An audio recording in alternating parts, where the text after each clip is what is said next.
Hey y'all, hope everybody's having a good Saturday afternoon. Today is October the 9th. Happy birthday to my wife.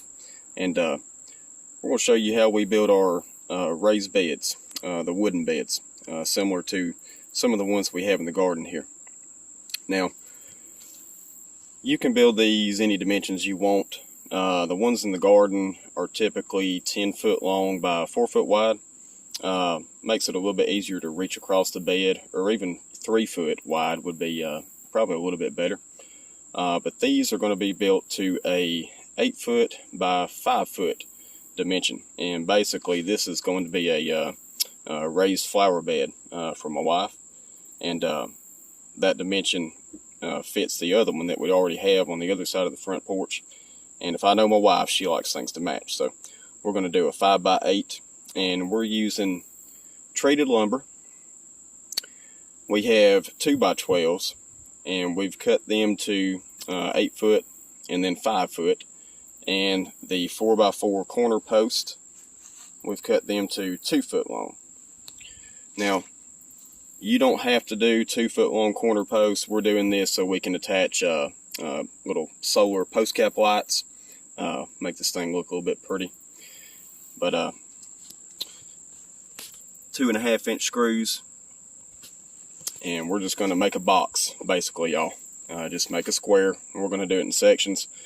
I'm going to go ahead and do these 2 sides first, stand them up, and then I'll put the ends together. But let me get to squaring this wood up, and I'll show you what it looks like when we get it put together. Alright, so we got the 2 side pieces put together and screwed in, the 8 foot long sections there.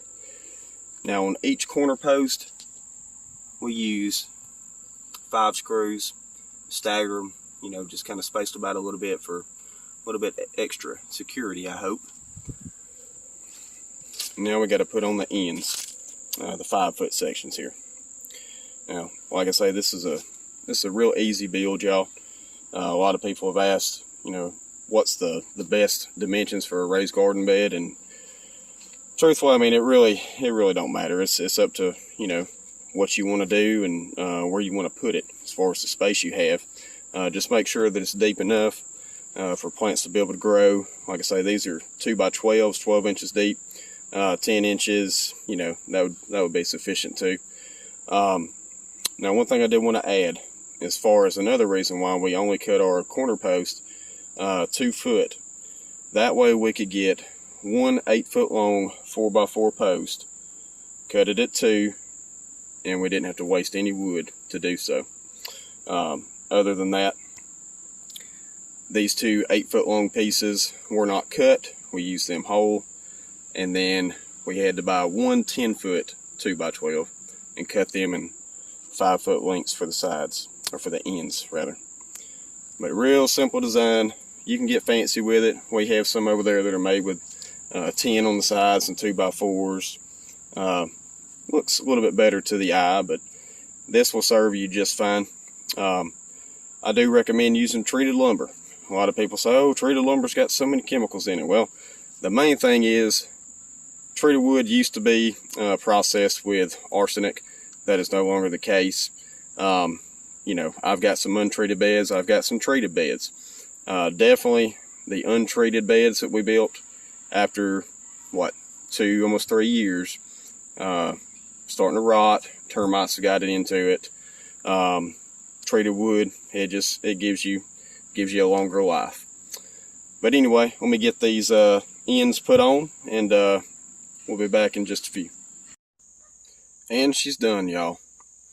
We got her finished. One thing my wife did not know when she came home to see her birthday surprise here, she wasn't aware she was going to have to help me move this big old heavy booger right here. Word of advice, y'all, if you're going to build this right here with this 2 by 12s and the 4 by 4s, try to build it on site. Makes life a little bit easier. But yeah, that was a pretty easy build. Like I say, if y'all are interested in getting into raised bed gardening, hopefully this will help you out right here. One person doing it by yourself, you can probably do it in an hour or less, depending on the size of the bed that you're building. But we got her done. All right, y'all. Well, I appreciate it. Thank you for watching. We'll see you next time.